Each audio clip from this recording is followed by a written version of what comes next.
Bonjour à vous tous, chers étudiants de SVI. Je suis votre professeur de statistique.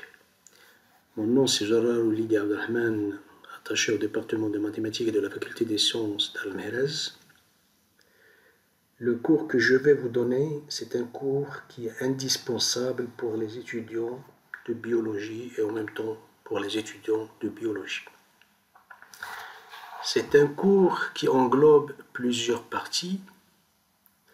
La première partie, ça va être intitulé les statistiques descriptives. C'est une démarche très simple parce que normalement, quand on fait l'étude des statistiques descriptives, on essaie tout simplement d'utiliser des méthodes mathématiques afin de tirer l'information qui se trouve dans les observations, soit par des représentations graphiques, soit par le calcul de quelques paramètres, et soit par tout simplement la relation qui existe parfois si on travaille avec deux caractères, ou ce qu'on appelle deux variables statistiques, la relation qui existe entre ces deux variables. Et en même temps, on peut étudier la forme de ce qu'on appelle la loi. Donc on verra tout ça en détail dans la première partie. La deuxième partie, ça va être tout simplement la méthode, comment calculer les probabilités de quelques événements. Je vous donnerai la définition exacte d'un événement. Après, on va parler des variables statistiques et des lois usuelles. Quand on dit les lois usuelles, ce sont les lois classiques qui sont très utilisées dans la pratique. Et on va terminer tout simplement le cours de statistique par l'estimation de quelques paramètres qui sont inconnus dans la population, puis les tests d'hypothèse. Voilà d'une manière générale donc le cours que je vais traiter avec vous. Maintenant, pour la statistique descriptive, ou les statistiques descriptives, ça c'est la première partie. Voilà, vous avez ici une petite définition qui vous donne une idée générale sur la signification de la statistique descriptive. C'est tout simplement, ce sont des méthodes et techniques mathématiques qui vont nous permettre de présenter, d'écrire et de résumer l'information qui se trouve dans les observations. L'intérêt tout simplement, c'est l'exploitation des données. Il y a une autre partie que j'ai marquée ici, la statistique inférentielle. La statistique inférentielle, c'est une statistique qui est basée tout simplement sur l'échantillonnage. Et quand on parle de l'échantillonnage, il y a derrière ça les probabilités. Mais parfois, on l'appelle statistique décisionnelle, c'est-à-dire c'est une méthode qui va nous permettre de prendre des décisions. Et ça, c'est tout simplement l'étape qui va venir juste après statistique descriptive, calcul de probabilité et loi classiques de probabilité qui sont très utilisées dans la pratique. Comme je viens de le dire dans l'introduction, c'est-à-dire les parties que je vais traiter, c'est l'estimation et les tests d'hypothèse. Et ça, c'est une démarche qui est très intéressante parce que souvent, dans une population, lorsqu'on fait l'étude sur les individus, il y a un paramètre statistique qui est inconnu. Et pour le connaître, il suffit d'étudier la population totale, mais comme parfois étudier la population totale, c'est impossible parce que ça coûte cher et ça prend du temps. Alors on est ramené souvent à prendre un échantillon, travailler sur l'échantillon, faire l'estimation du paramètre par les valeurs observées. Donc ça, c'est ce qu'on appelle une estimation, parfois par valeur numérique. Mais souvent, on peut prendre un intervalle ou bien une fourchette et dire que voilà le paramètre qui, dans la population, va se trouver dans un tel intervalle ou une telle fourchette avec une certaine probabilité de confiance. Après, pour valider ça, on passe au test d'hypothèse. Ça, c'est ce qu'on appelle parfois, comme je viens de le dire, statistique décisionnelle. Donc maintenant, je vais vous montrer un petit schéma pour mettre en évidence tout simplement les relations qui existent entre statistiques descriptives, probabilité et échantillonnage. Vous avez d'un côté statistique descriptive. Donc, la statistique descriptive, ça va nous permettre tout simplement, c'est-à-dire vous avez la flèche, la grande flèche vers le bas, ajustement linéaire. Donc, je vais laisser ça de côté, je donnerai des explications après. Après, vous avez sur la droite le calcul des probabilités analyse combinatoire. Donc, l'analyse combinatoire, c'est tout simplement, ce sont des méthodes mathématiques qui vont nous permettre de dénombrer et de calculer le nombre de cas possibles afin de calculer la probabilité de quelque chose. Après, on peut parler des variables aléatoires ou variables statistiques. Donc là, vous voyez que vous avez des flèches, et tout ça, la statistique descriptive, et puis le calcul des probabilités et variables statistiques, nous permettent de faire l'étude sur l'échantillonnage. L'échantillonnage, c'est tout simplement, c'est une méthode, une démarche qui va nous permettre de dire comment prélever un échantillon au sein d'une population. Après, comme je viens de le dire précédemment, il y a un paramètre qui est inconnu et on va essayer de l'estimer, c'est ce qu'on appelle l'estimation. Et pour valider ça, on va prendre un test d'hypothèse. Donc ça, on fera les détails au fur et à mesure chaque fois qu'on avance dans le cours. Maintenant, je reviens sur la partie gauche, c'est-à-dire j'ai parlé statistiques descriptives et ajustement linéaire.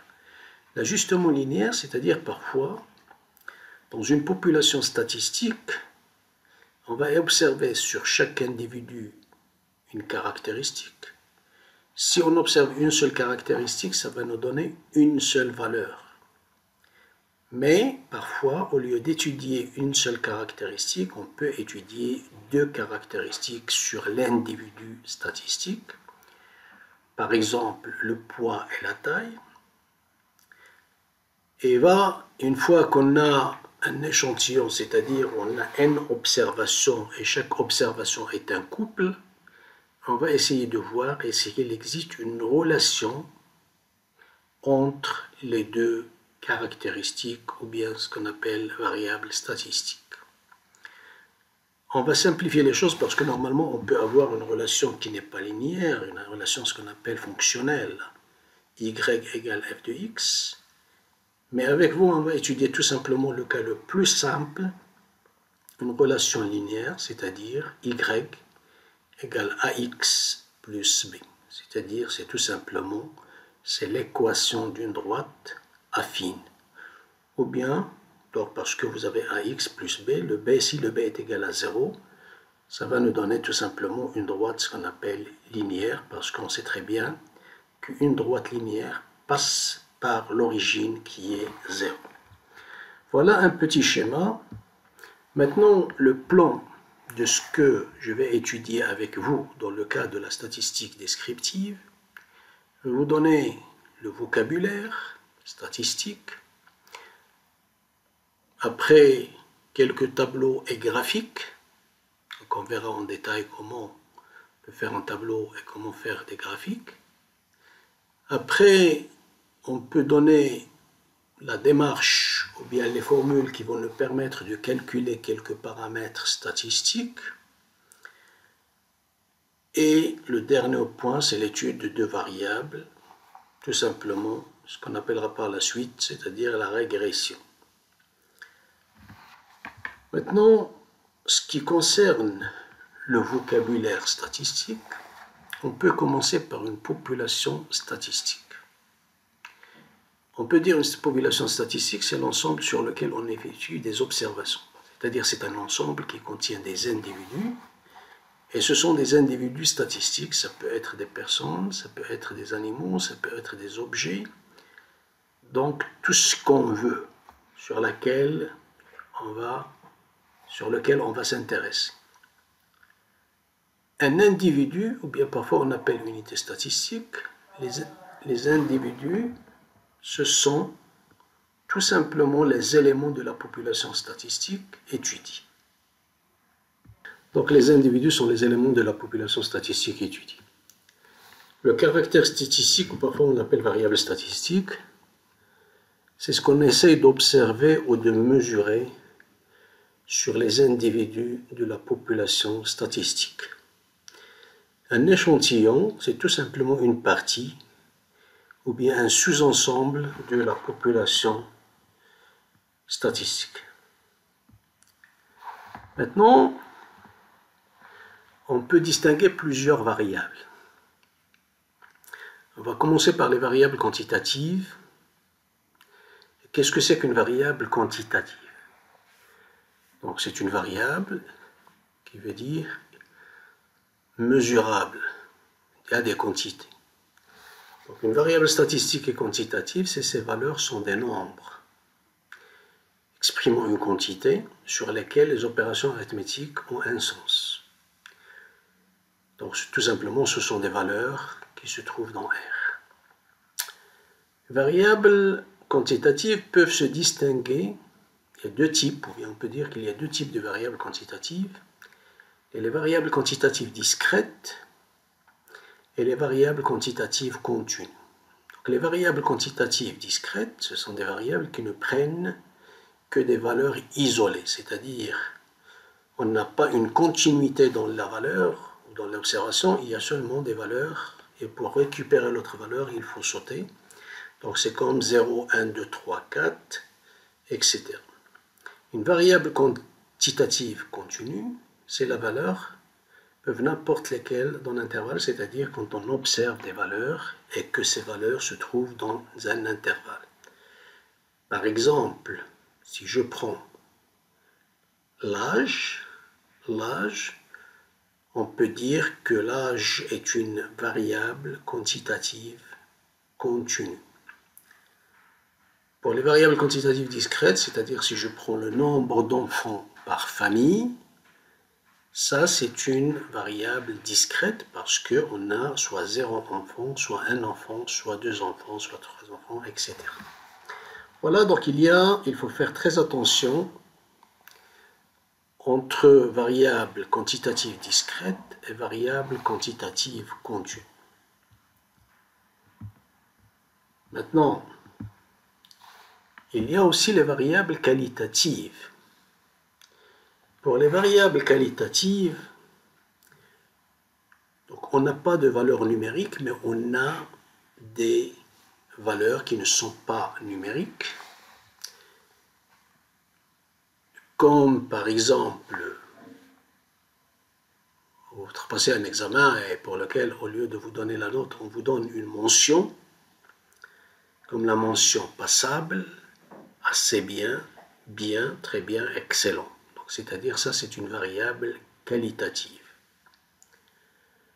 On peut aussi, par exemple, pour la taille, quand on veut acheter un vêtement, au lieu de donner les valeurs numériques, on peut donner tout simplement des valeurs non numériques qui sont des qualités comme S, small, petit, M, medium, comme donc large, XL, X large, etc.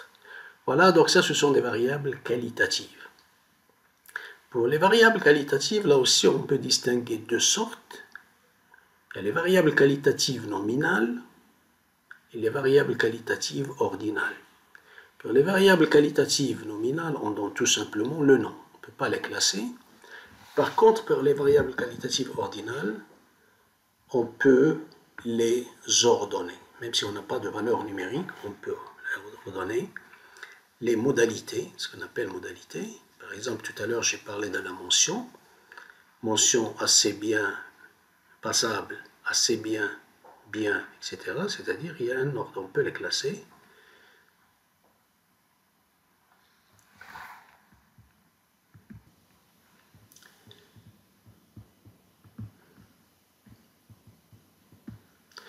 Maintenant, avant d'avancer dans le cours, on va vous donner quelques opérateurs qui sont souvent utilisés dans le cadre statistique comme sigma. Et sigma, ça veut dire une somme. Pour simplifier, c'est-à-dire la sommation de plusieurs termes dans le le côté statistique, on écrit sigma xi pour i allant de P à Q, c'est-à-dire on va faire la somme des quantités x indice P jusqu'à x indice Q. Donc i, on peut dire aussi, il y a une autre remarque, on peut dire que le i est muet, c'est-à-dire quand on écrit sigma xi pour i allant de P à Q, on peut remplacer le i par j, ou bien par le h, ou bien par le k, c'est-à-dire la somme va rester la même et que tout simplement la quantité ou bien tout simplement la formule reste la même. Et quand il n'y a pas d'ambiguïté, c'est-à-dire il n'y a pas de confusion totale, parfois au lieu de noter sigma xi allant de 1 à n, on écrit tout simplement de xi. C'est-à-dire, supposons que dans le cadre statistique, vous travaillez avec n valeurs numériques et vous voulez faire la somme de ces n valeurs numériques, donc x1, x2 jusqu'à xn, au lieu de noter sigma xi pour i allant de 1 à n, on note tout simplement sigma des xi. Donc ça, c'est... Après, vous avez tout simplement une autre propriété, c'est que, supposons que vous avez A1, A2, AN observations, et que vous multipliez chaque observation par une constante K. Donc si je veux faire la somme des quantités pour lesquelles j'ai multiplié par K, ça fait tout simplement la somme des quantités, et la somme trouvée sera multipliée par K. C'est-à-dire je peux faire sortir le K vers l'extérieur de la sommation. Donc voilà, ça c'est très important, ça nous permettra de simplifier l'écriture des sommes. Propriétaire aussi concernant deux séries, si vous avez deux séries d'observations, la première série est notée AI, donc c'est A1, A2, AN, et la deuxième série c'est noté B1, B2, Bn, et vous voulez faire la somme des quantités observées, donc ça fait la somme des quantités associées à A plus la somme des quantités associées à B. La même chose si je multiplie le tout par K, c'est-à-dire la somme trouvée sera multipliée par K. Maintenant, la quatrième propriété, si je fais tout simplement la somme de certaines quantités, on sait que toutes les quantités sont égales et que ça prend la valeur K, donc ça fait exactement petit n fois K. Et ainsi de suite, la propriété 5, c'est tout simplement lorsque je fais K de P à Q. Donc ça, ce sont des choses que vous avez déjà observées ou bien déjà étudiées au lycée ou bien en première année en S1, mathématiques. Maintenant, donc ça, après avoir donné le vocabulaire statistique, je passe au tableau et aux représentations graphiques. Donc, comment faire un tableau statistique? Voilà. Donc on va travailler sur un exemple très simple. Vous avez ici une variable, donc là on va travailler tout simplement sur les variables qualitatives nominales. Nominales, c'est-à-dire il y a seulement le nom, on ne peut pas les classer par ordre croissant ou décroissant. Supposons que je fais des observations, c'est-à-dire j'ai étudié un caractère sur une population. Et le caractère étudié, c'est tout simplement la couleur des yeux. Alors vous avez d'un côté le nom de l'individu dans la population et vous avez sur la droite la couleur de ses yeux. Donc là, vous avez un certain nombre d'individus. Maintenant, comment regrouper ça dans un tableau? Alors, c'est le tableau qui est juste à droite, dans lequel, si vous voyez, dans la première colonne, j'ai marqué modalité. Modalité, c'est-à-dire ce sont les valeurs, quand je dis valeurs, bien sûr, ce ne sont pas des valeurs numériques, mais normalement, ce sont les valeurs qui sont prises par le caractère, et ici, les valeurs qui sont prises, c'est tout simplement bleu, c'est-à-dire les yeux bleus, les yeux noirs, noisette, vert. Et on peut rajouter une dernière colonne vers la fin, ce qu'on appellera total ou bien somme. Juste à côté, vous avez la deuxième colonne pour laquelle j'ai écrit effectif. Effectif, c'est tout simplement le nombre d'individus pour chaque catégorie, pour chaque modalité. Donc si je prends la valeur 60, c'est-à-dire dans la population étudiée, j'ai observé 60 individus qui ont la couleur des yeux bleus. Si je regarde le deuxième nombre 160, ça veut dire dans cette même population, j'ai observé 160 individus qui ont la couleur des yeux noirs pour noisette 40 et vert 40. Donc la somme totale, c'est 300. La somme totale est égale à 300, ça veut dire que la population étudiée contient 300 individus. Voilà, donc ça c'est les modalités dans un tableau statistique. On commence par un tableau dans lequel la première colonne, on écrit les modalités, ce sont les valeurs prises par le caractère étudié. Dans la deuxième colonne, on va marquer effectif. Et on peut ajouter une troisième colonne, ce qu'on appelle fréquence. Les fréquences, c'est tout simplement l'effectif divisé par le total. Donc, c'est-à-dire G 0,2 ou 200, c'est la même chose. C'est exactement 60 divisé par 300. Ou bien je peux écrire en termes de pourcentage, c'est 20%. C'est-à-dire dans la population étudiée, j'ai 20% d'individus qui ont la couleur des yeux bleus. Maintenant, pour la couleur noire, on a l'effectif 160. Si je calcule le pourcentage, les fréquences, c'est-à-dire 160 divisé par 300, ça me donne 0,533.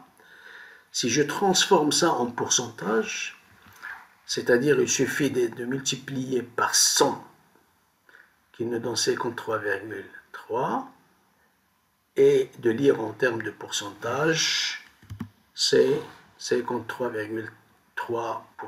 C'est-à-dire j'ai 53,3% qui ont la couleur des yeux noirs. Pour noisette, c'est 40 divisé par 300, qui me donne 13,3%. Pour vert, c'est 40 divisé par 300, et ainsi de suite. Et là, quand vous regardez dans la colonne, la troisième colonne, concernant les fréquences, si vous faites la somme de toutes les quantités calculées, ça va vous donner un total qui est égal à 1. Dans la dernière colonne, si je travaille en termes de pourcentage, la somme totale doit être égale à 100, ça veut dire 100%. Voilà tout simplement ce que on peut appeler tableau statistique. Donc là, juste à côté en bas, vous avez un troisième tableau. Et le troisième tableau que j'ai donné, c'est tout simplement la forme générale du tableau statistique précédent. Donc, c'est-à-dire, je marque la modalité numéro 1, la modalité numéro 2 et la modalité numéro 4.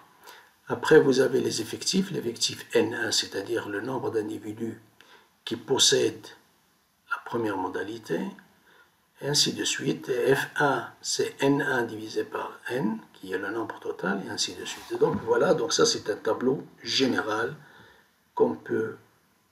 partir duquel on peut donner le tableau, c'est-à-dire avec les valeurs numériques. Maintenant, je viens de dire que le caractère étudié qui correspond à la couleur des yeux d'une certaine population est un caractère qualitatif nominal, c'est-à-dire je ne peux pas classer la couleur des yeux. Je ne peux pas dire que la couleur des yeux bleus c'est mieux que la couleur des yeux noirs ou bien noisette. À ce moment-là, on a deux façons de représenter un tel caractère. Il y a soit le diagramme circulaire ou bien le diagramme en bas. Donc, je vais commencer par le diagramme circulaire. Donc, diagramme circulaire, ça veut dire, c'est tout simplement, c'est un disque dans lequel il faut représenter les modalités. Alors, vous avez ici la modalité bleu, noir, noisette, vert, c'est-à-dire 4 modalités. Donc, si vous regardez le cercle, à l'intérieur, vous avez 4 couleurs. c'est-à-dire il faut diviser 360 degrés par 4, mais d'une façon proportionnelle à la fréquence. C'est-à-dire, si vous regardez pour la couleur bleue, on a 20% des individus qui ont la couleur bleue dans cette population. Donc, c'est-à-dire, il faut prendre une portion qui correspond à ce pourcentage. Donc, c'est-à-dire 360 degrés, parce qu'on sait très bien que le contour du cercle fait 360 degrés. Donc, ça fait 360 degrés multiplié par 20%. Donc, ça vous donne tout simplement la portion grise. Donc, c'est-à-dire, si vous faites 360 multiplié par 20%, ça va vous faire 72 degrés. Donc, voilà. Maintenant, si je regarde la partie noire, les yeux noirs, donc ça fait 53,3%. Donc ça fait 53,3% multiplié par 360 degrés, ce qui me donne tout simplement la partie noire sur le disque. C'est approximativement, donc on a noté tout simplement parce que lorsqu'on travaille avec Excel, tout simplement c'est un tableau qui va nous permettre, bien sûr, c'est un petit logiciel utilisé par les praticiens et la majorité des gens qui font le calcul numérique, qui va nous permettre de tracer ça rapidement. Donc, il fait une approximation et au lieu de marquer 53,3, on peut noter tout simplement 54%. Pour simplifier les choses. Après, vous avez noisette, c'est 13%, vous avez vert, 13%. C'est-à-dire, il simplifie. Et voilà, ça nous donne tout simplement une certaine représentation graphique correspondant à ce caractère étudié qui est la couleur des yeux d'une telle population. Donc ça, c'est ce qu'on appelle un diagramme circulaire. On peut aussi tracer faire une autre représentation graphique pour un tel caractère qualitatif, c'est ce qu'on appelle le diagramme en barres. Donc là, vous avez des barres. Alors, comment tracer ce diagramme en barres? Donc là, vous prenez deux axes qui sont perpendiculaires. Il y a l'axe horizontal sur lequel on va marquer les modalités. Donc là, vous avez bleu, noir, noisette et vert. Et sur l'axe vertical, vous avez tout simplement les effectifs. Parfois, au lieu de travailler avec les effectifs, on peut remplacer ça par les pourcentages. Ça va nous donner la même représentation. Donc, restons avec les effectifs. Donc là, vous regardez, vous avez bleu.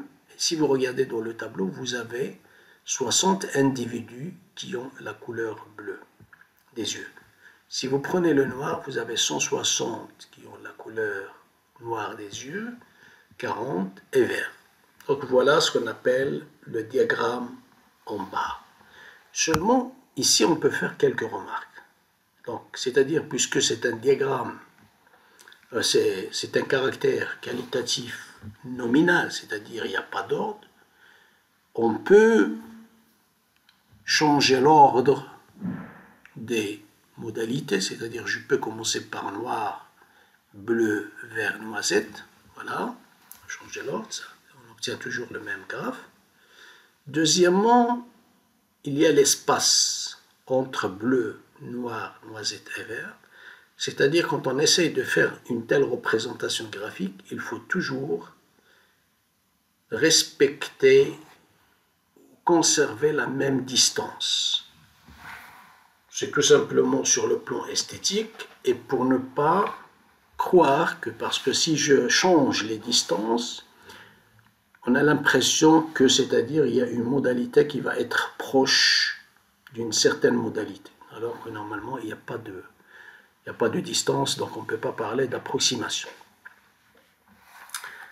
Parfois, sur le plan esthétique, des représentations graphiques, on peut commencer par les modalités en prenant, c'est-à-dire les effectifs dans l'ordre décroissant. c'est-à-dire si je veux faire dans l'ordre décroissant, je peux commencer par noir, bleu, noisette et vert. Ou bien parfois on peut faire l'inverse, c'est-à-dire commencer à représenter le diagramme en bas en utilisant les effectifs dans l'ordre croissant. 40 c'est noisette, vert, après je vais prendre bleu et je vais prendre noir. Voilà tout simplement, mais ça reste toujours la même représentation graphique pour un tel caractère qui est qualitatif, nominal. Maintenant, pour les variables ou caractères qualitatifs ordinal, c'est-à-dire il y a un ordre. Donc on peut exploiter cet ordre. Alors pour ça, on a pris un exemple très simple. Supposons que nous avons 130 individus dans une population que nous avons interrogée sur la dépendance au chocolat, c'est-à-dire sur leurs préférences. Est-ce qu'ils aiment ou non le chocolat? Donc ce que j'ai noté, donc là vous regardez, les modalités sont présentées dans l'ordre, c'est-à-dire avec une accolade. La première colonne, ça représente les modalités, c'est-à-dire ce que la variable, les valeurs que la variable peut prendre, mais ici ce ne sont pas des quantités, ce sont des qualités. Donc quand on pose la question à des individus, on va répondre, c'est-à-dire quel est le degré de dépendance, de votre dépendance au chocolat. Il y en a qui vont dire, je n'aime pas le chocolat, pas du tout. Il y en a qui vont dire, j'aime un peu le chocolat. Il y en a qui vont dire beaucoup, énormément, passionnément ou bien à la folie. Donc ça, c'est-à-dire que vous avez un ordre, pas du tout, peu, beaucoup, passionnément et à la folie. Donc là, c'est-à-dire on peut classer les modalités que je note tout simplement pour simplifier A, B, C, D, E. Et vous avez juste dans la deuxième colonne le nombre de personnes qui ont répondu à la question posée. Donc, c'est-à-dire le 10, dont parmi les 130 personnes interrogées, on a 10 qui ont dit on n'aime pas du tout le chocolat. Il y a 25 personnes qui aiment un peu le chocolat, 40 personnes qui aiment beaucoup le chocolat, 32 passionnément et 23 à la folie, c'est-à-dire énormément. Voilà, donc là vous avez un caractère ou variable qualitative ordinale. Si on essaie de représenter graphiquement, donc c'est-à-dire c'est toujours un diagramme en barre, mais seulement, c'est-à-dire on peut classer les modalités. Donc, c'est-à-dire ici, pour tracer le diagramme, on trace deux droites perpendiculaires. Sur l'axe horizontal, on va noter les modalités dans l'ordre croissant. Par exemple, A, B, C, D et E. Et sur l'axe vertical, vous avez le nombre d'individus qui vont correspondre à chaque modalité, ce qu'on appelle les effectifs. Donc, pour la modalité, c'est-à-dire grand A, et quand j'ai marqué grand A, c'est seulement pour simplifier, pas du tout, on a 10. Pour B, un peu, c'est 25. Pour C, c'est 40. Pour beaucoup, c'est 32. Et pour 23, pour E, c'est 23. Voilà, donc ça, c'est la représentation graphique pour une variable qualitative ordinale ou bien pour un caractère qualitatif ordinal. Maintenant, on va attaquer les variables quantitatives discrètes avec effectif et fréquence. Maintenant, je reviens tout simplement au... Je vais prendre un autre exemple. Je ne reviens pas sur l'exemple précédent parce que là, on va prendre un autre exemple. Cet exemple, c'est-à-dire, vous avez des individus et on va s'intéresser sur les produits financiers, c'est-à-dire, ils possèdent combien d'actions. Donc là, on peut prendre un autre exemple, c'est la même chose. Vous avez tout simplement, on va mettre ça dans le tableau juste sur la droite, c'est-à-dire les produits financiers. Possède combien? Ou bien on peut parler des actions. C'est-à-dire, si on s'intéresse à la bourse, il y a 0, 1, 2, 3, 4, 5.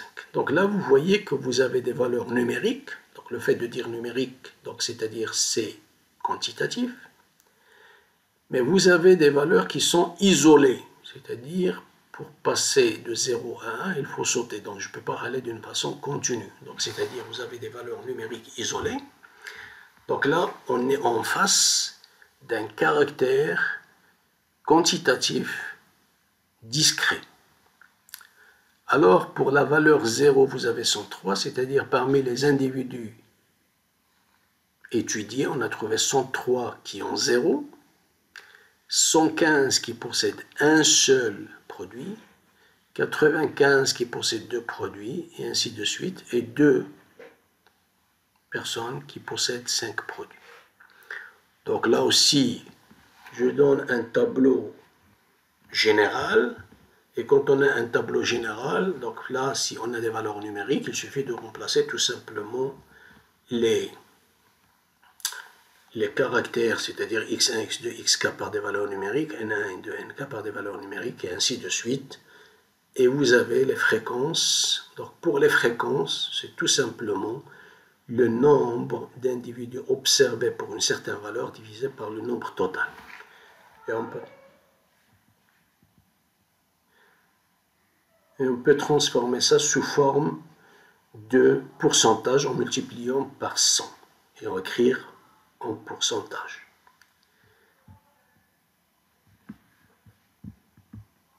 Maintenant, les variables quantitatives discrètes.